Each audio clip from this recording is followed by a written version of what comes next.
Okay guys, बिस्मिल्लाहिर्रहमानिर्रहीम। आज की क्लास में हम वर्ल्ड वॉर वन को डिस्कस करने जा रहे हैं। वर्ल्ड वॉर वन, ठीक है।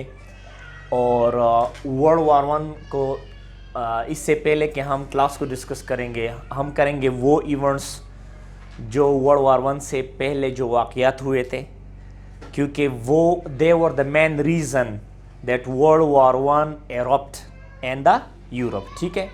यहाँ पर याद रखें कि इस वर्ल्ड वॉर वन को ग्लोबल वॉर भी हम कहते थे उस वक्त। ग्लोबल वॉर इसका दूसरा नाम क्या था? Global war. सबसे अहम चीज को आप याद कर रहे कि वर्ल्ड वॉर वन को हम वर्ल्ड वॉर वन नहीं कहते थे जब वो ख़त्म हो गया। जब दूसरी जंग अजीम हो गई तो उसका नाम पड़ गया वर्ल्ड वॉर वन। इसको हम उस वक्त कहते थे ग्लोबल वॉर। क्या कहते थे? ग्लोबल वॉर या central European war. Central European war, क्योंकि ये सेंट्रल यूरोपियंस के दरमियान में हो गया था। बाद में हम मैप्स में डिस्कस करने जा रहे हैं। यहां पर हम सिर्फ किन किन ममालिक के दरमियान था, कौन कौन थे, वो नहीं करते। अब वो नेक्स्ट क्लासेस में करेंगे। सही है। यहां पर इसका नाम क्या था? Global war. इसको और एक दूसरा नाम भी एक्सपर्ट देते हैं, उसको हम कहते हैं the great war. The great war, ठीक है। थर्ड उसका नाम था the war to end all wars. The war to end all wars. ये ऐसा जंग होगा कि अगर ये शुरू हो जाए तो ये तमाम जंगों को खत्म करेगा, फिर हमेशा के लिए जंग नहीं होगा। अगर वर्ल्ड वॉर वन वाकया हो गया, लोगों की नजरिया था उस वक्त। Did you see what I'm saying? So, जब दूसरी जंग अजीम शुरू हो गई, यानी सेकेंड वर्ल्ड वॉर वन जब शुरू हो गया, तो फिर वर्ल्ड जो ग्लोबल वॉर था, यानी जो फर्स्ट वॉर था, उसको हम कहते थे WW1, वर्ल्ड वॉर वन। उसको हम द ग्लोबल वॉर भी कह सकते हैं, the great war, the war to end all wars. और इसको हम सेंट्रल यूरोपियन वॉर भी कहते हैं। सही। अभी इनकी मेन काजेस को नहीं जाते, पहले जाते हैं यूरोप में क्या था 1800 और 1700 और 1900 सदी में, जंग से पहले। What were the events? अगर आपको याद है, ट्रीटी ऑफ वेस्टफेला 1648 में इसकी वजूद कायम हो गई। सही। ट्रीटी ऑफ वेस्टफेला की वजह से क्या हो गया? हर स्टेट को, हर कंट्री को एक स्टेट नेशन दिया गया। मतलब उनको सवर्निटी दी गई। वो पॉप की ट्रैप से आजाद हो गया, वो सवरन हो गए। हर स्टेट क्या हो गए? सवरन हो गए, और वो अपने फैसले खुद करते थे। Do you understand what I am saying?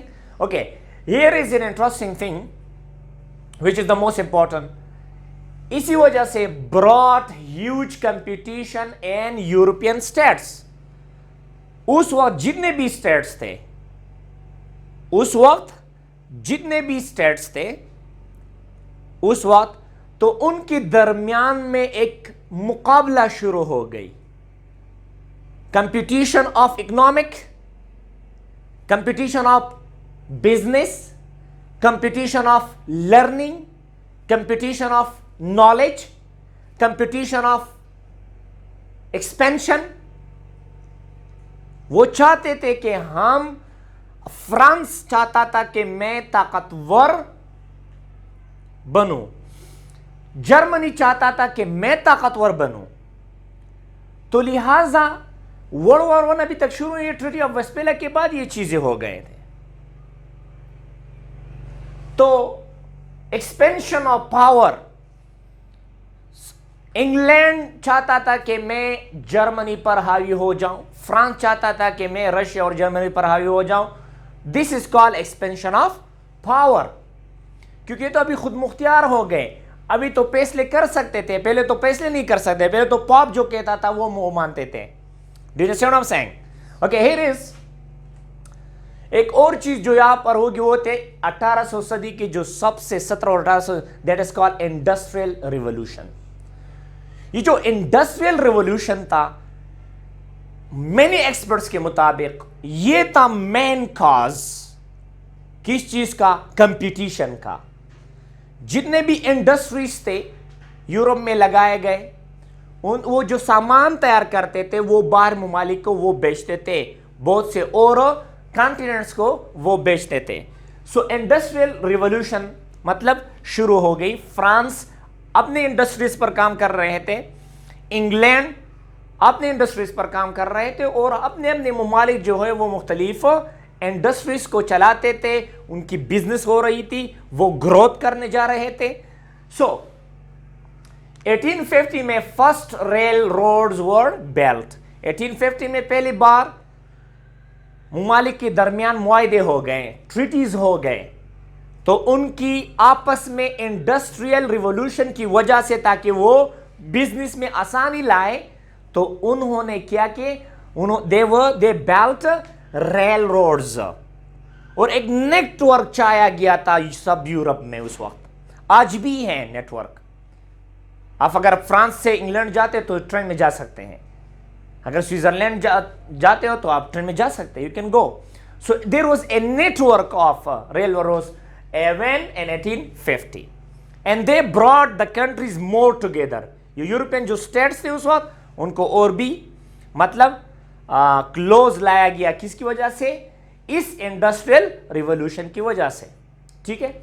Now ये जो great growth in world's rail networks from 1850 to 1900 तक, 1900 सदी तक क्या था?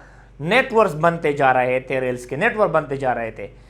ये नेटवर्क क्यों बनते जा रहे थे? क्योंकि ये आसानी पैदा कर रहे थे किसमें?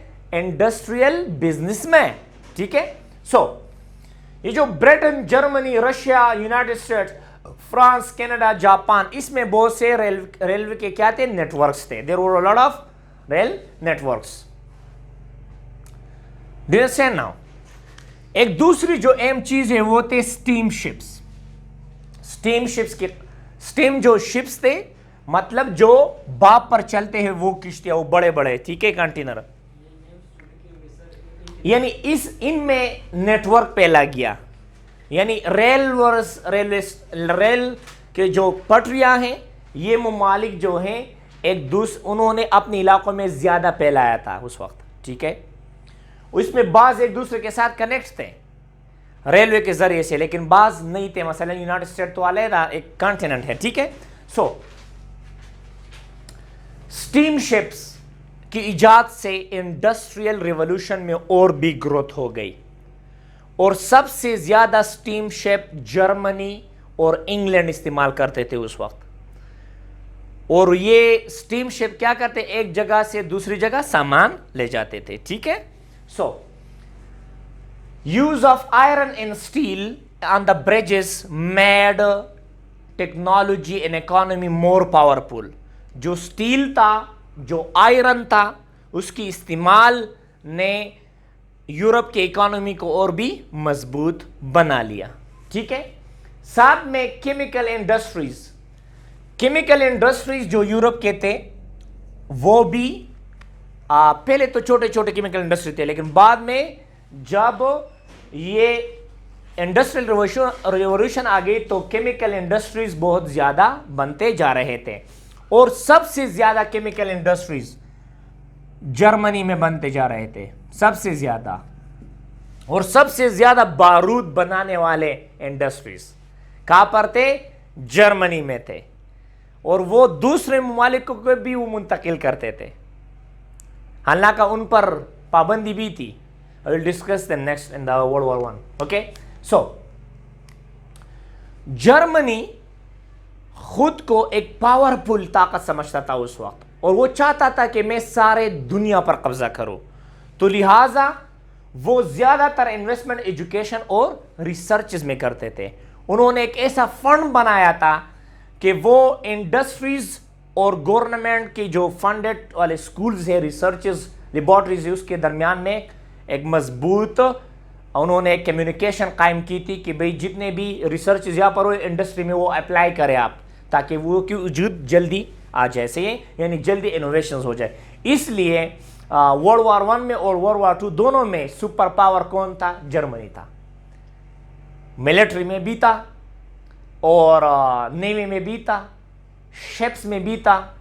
सबसे पहले ये जर्मनी था जिन्होंने अब्दोस बनाए थे, जिन्होंने यू बोट उसको हम कहते थे उस वक्त, सबमरीन बनाए थे सबसे पहले जर्मनी ने। Do you understand what I am saying? Okay, so 1870s में एक और चीज सामने वो था एफिशिएंट जनरेटर इन्वेंशंस। ये जो जनरेटर्स के इन्वेंशंस वजूद में आ गए तो उन्होंने मैकेनिकल एनर्जी को इलेक्ट्रिकल एनर्जी में कन्वर्ट करने शुरू कर दिया, लिहाजा इंडस्ट्रीज के ग्रोथ और भी शुरू होने लगे। तो जब इंडस्ट्री की ग्रोथ शुरू होने लगे तो क्या हुआ? 24 घंटे जब 24 घंटे क्या कर सालों साल जो है क्या चलते थे? इंडस्ट्रिया चलते, तो ग्रोथ और एक्सपेंशन और इकोनॉमी मुल्कों की और भी मजबूत हो गई। So from 1850 to 1930 world trade expanded. जितना भी दुनियाई कारोबार था वो बहुत ज्यादा एक्सपेंड हो गया था, ठीक है।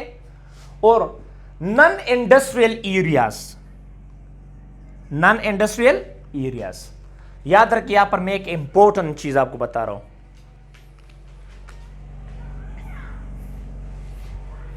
याद रखें जितने भी बराइजम्स थे, देयर आर 7 कॉन्टिनेंट्स, ठीक है, जितने भी बराइजम हैं, ठीक है, देयर आर 7 कॉन्टिनेंट्स। 7 कॉन्टिनेंट में यूरोप उस वक्त द मोस्ट इंडस्ट्रियलाइज्ड कॉन्टिनेंट। उस वक्त यूरोप क्या था? मोस्ट इंडस्ट्रियलाइज्ड कॉन्टिनेंट था। और बाकी जो कॉन्टिनेंट थे they were called non industrialized continents या नॉन इंडस्ट्रियलाइज्ड एरियाज या नॉन इंडस्ट्रियल एरियाज।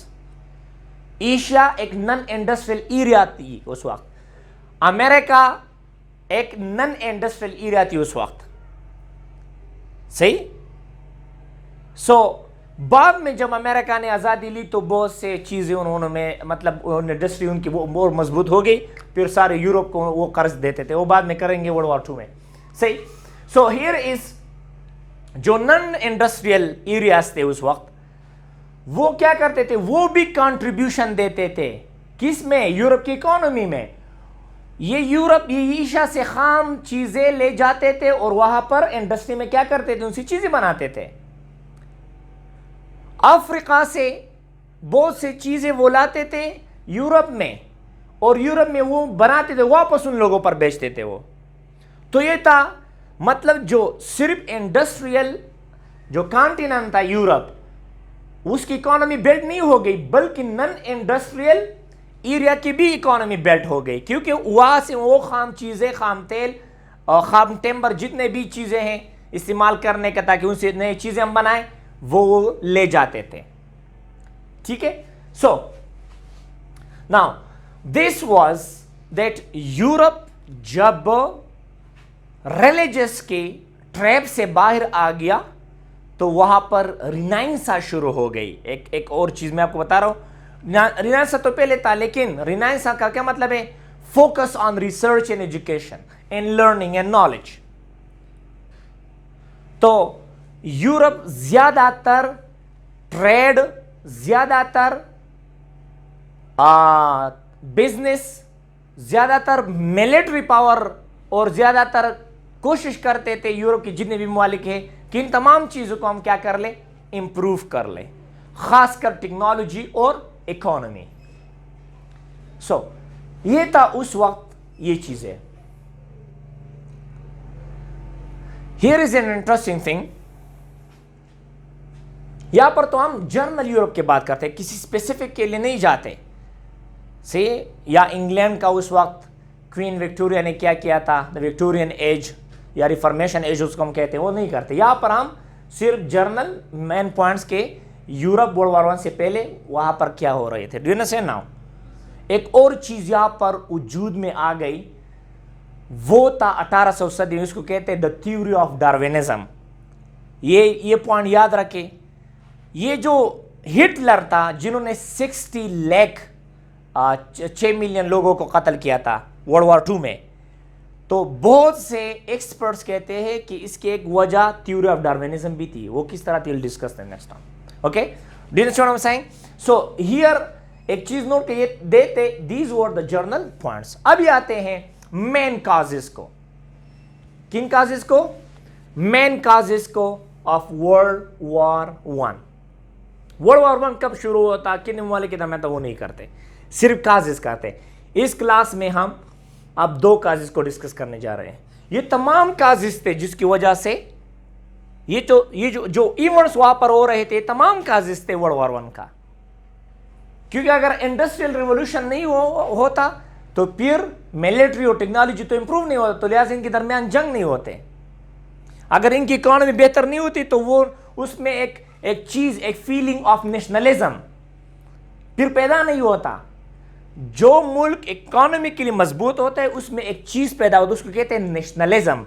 उसका मतलब feeling pride on your self, that we can do something no others can't do, we can do something. इसको कहते हैं nationalism. Do you understand what I am saying? Okay, so यहां पर ये सब चीजें जो थे, ये मेन पॉइंट्स थे वर्ल्ड वॉर 1 से पहले। मेन काजेस को आप इस फार्मूले से आप याद कर सकते हैं। मेन काजेस 1 2 3 4 5, ये 5 मेन काजेस है। इस पर आप बहुत ज्यादा पेजेस लिख सकते हैं, लेकिन हम एक एक काज को यहां पर डिस्कस करने जा रहे हैं। सही, ये जो पहला काज है इसको हम कहते हैं मिलिटरिज्म। मिलिटरिज्म, ठीक है। जो दूसरा है उसको हम कहते हैं अलायंसेस। क्या था? अलायंसेस। जो आई वाला है उसको हम कहते हैं एम्पेरियलिज्म। क्या था? एम्पेरियलिज्म। एक ये काज था। दूसरा था, एन का क्या मतलब है, इनको यहां पर मैं लिखता हूं, फिर कल डिस्कस करेंगे, नेशनलिज्म। और आखिरी वाला जो काज है इसको हम कहते हैं इमीडिएट काज, मतलब जिसकी वजह से जंग शुरू हो गई, उसको हम कहते हैं असैसिनेशन। यहां पर एक का क्या मतलब है? असैसिनेशन। असैसिनेशन, असैसिनेशन का क्या मतलब है? किसी अहम शख्स को कत्ल करना, उसको हम कहते हैं असैसिनेशन। एक बंदे का कत्ल हो गया था, आर्क ड्यूक फर्डिनेंड, वो बात में कल करेंगे, राइट। सो ये जो पांच चीजें हैं, जिसको रहा मायना militarism, alliances, imperialism, nationalism, assassination. ये 5 मेन वजूहात थे किस चीज का? वर्ल्ड वॉर 1 का। वो कब शुरू हो गए थे वो तो कल करेंगे फिर। अब आते हैं मिलिटरिज्म को। जब इंडस्ट्रियल रिवॉल्यूशन शुरू हो गई तो ममालिक के दरमियान एक मिलिट्री पावर, वो they want to improve their military. यहां पर मैं पॉइंट्स लिखता हूं, मैं arrest this.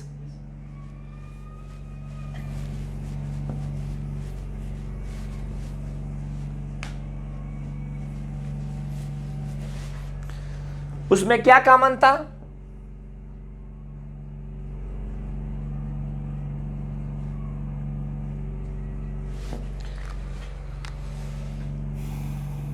want to improve what? Military. Military का क्या मतलब है? Your army. Improve your army is most important. अगर ताकतवर बनना चाहते हो तो क्या करें? मिलिट्री को इंप्रूव कर ले। ये सब यूरोप में यही चल रहा था। एक तरफ से जब पहले बार उन्होंने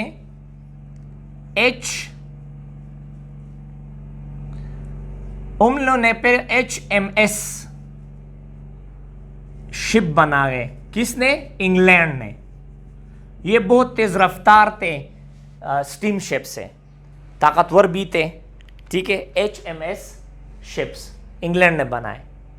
सी, तो जर्मनी ने यू बोट्स बनाए। क्या बनाए? You boats. Do you understand? Submarines. तो यहां पर रेस इन आर्म्स भी शुरू हो गया। रेस इन आर्म्स, भाई सही हथियार होना चाहिए। अगर इंग्लैंड एक टैंक बनाता था तो जर्मनी इनके खिलाफ 3 बनाते थे। अगर जर्मनी 3 बनाते थे, रशिया 4 बनाते थे। अगर रशिया 4 बनाते तो फ्रांस 5 बनाते थे। ये था एक कंपटीशन इन आर्म रेस। ये एक मेन वजह मिलिटरिज्म भी था। जर्मनी कहते थे कि हम ताकतवर है, फ्रांस वाले हमारा क्या करेंगे। सही। ये ममालिक जो है ये इंडिपेंडेंस भी थे और मतलब मुदाखलत दूसरी कंट्रीज में नहीं करे। यस। तो यहाँ पर मिलिट्री पर ये जोर क्यों दे रहा है? क्योंकि वो चाहते थे, मैंने आपको कहा था एक और चीज, ये ह्यूमन का नेचर, जब इनको आजादी मिल जाए, उनको ताकत मिल जाए, उनको इकोनॉमी मिल जाए, तो वो दूसरों पर हावी होना चाहता है। तो यहां पर वो एक राज बन, अब ये हम नेशनलिज्म को आ रहा है। आपको पता है एक स्लोगन बना था जर्मनी का अपना कि Germany is more powerful than any person. और वो खुश होते थे कि भाई एक बार अगर जर्मनी जंग चली गई तो फिर वो जल्दी वापस आ जाएगी और हम तमाम मुल्कों को डिफीट करेंगे। ये जर्मन के अपने पब्लिक वो काम करते थे। आजकल वो जंग से क्यों नफरत करते हैं? क्योंकि उन्होंने अपने आंखों से देखा what were the destructions of it.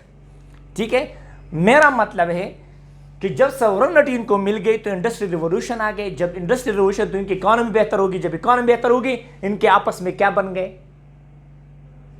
Yes, they started doing clashes. और ये क्लैशेस क्यों बन गए? क्योंकि अब अभी एक गरीब बंदा था पुराने वक्त में, सपोज एक बंदा जो गरीब है और बाद में वो मालदार हो गया, तो वो अपने हकूक का क्या करेंगे? ऐसे चीजें इनके दरमियान में पहले से मौजूद थे, वो बाद में करेंगे। वेना कि एक कॉन्फ्रेंस था 1815 में, उसमें ये जो लॉरेंस और अल्फिक और लॉरेंस एक इलाका था फ्रांस का, वो जर्मनी को उन्होंने दिया था। तो फ्रांस उस वक्त से 1815 का बात करता हूं, उस वक्त से किसको गुस्सा था? जर्मनी के। जब मेरा वक्त आ जाए तो मैं जर्मनी से लूंगा वापस।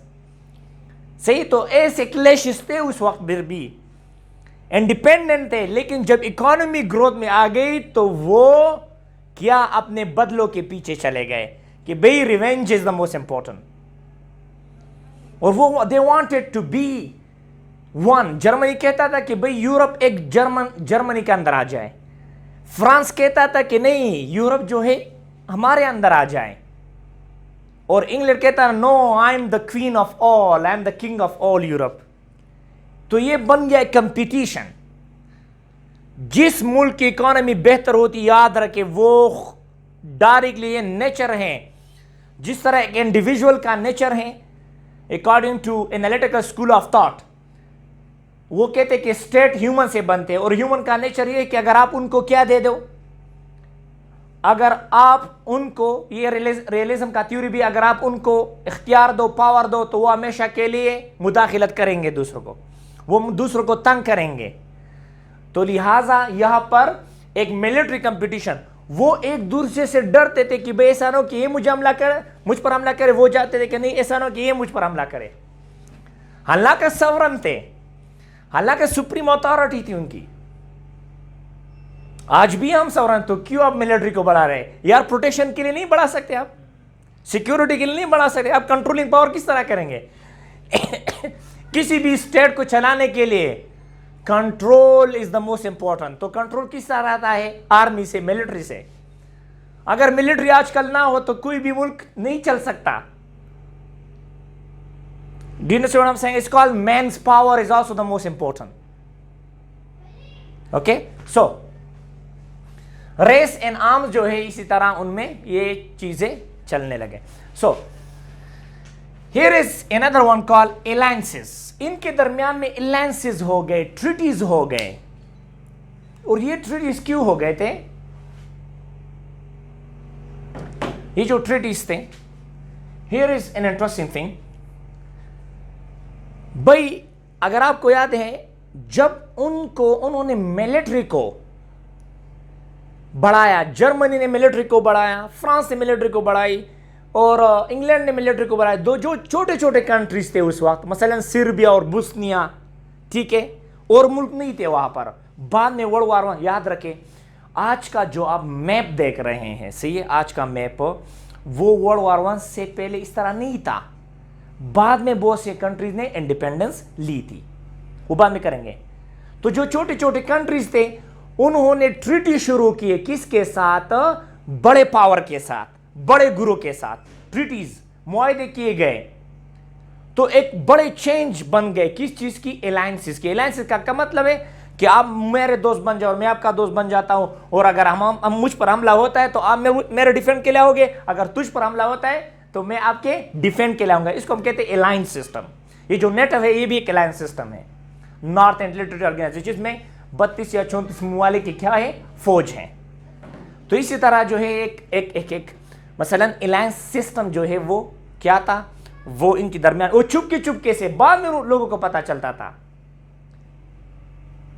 मसलन यहां पर देख ले, जो मेन अलायंसेस थे वो था ट्रिपल अलायंस।